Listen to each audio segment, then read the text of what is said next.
Domnul atenție, doar o cameră, la una cameră pleacă. Așa am și trecut.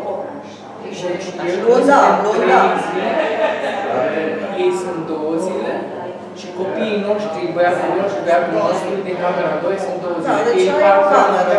Și în 22 ai o cameră. În 22 mai ai așa și o cameră, da. Ești așa trecut, așa am spus. Stați liniște, că...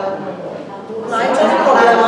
Aici nu e problemă cu zilele astea, aici era problema să ne încadrăm în ale 12 de aia.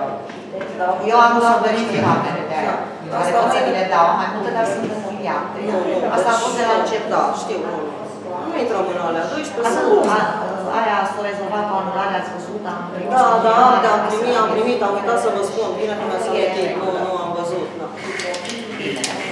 Noi cu noastră cam asta ar fi, acum asta vreau să vă mai spun, colegul meu Marius o să meargă mâine, am vorbit cu doamna de la 700 de Florin, o să meargă, să-i dau eu avansul să plătească, o să vină în o cutie, fiecare și un aranjament pe masă. Aranjamentul pe masă... Da, aflat bine. Da, o să facem 2 echipe, asta da. Că vine și 2 întorceri cu după asta, știi?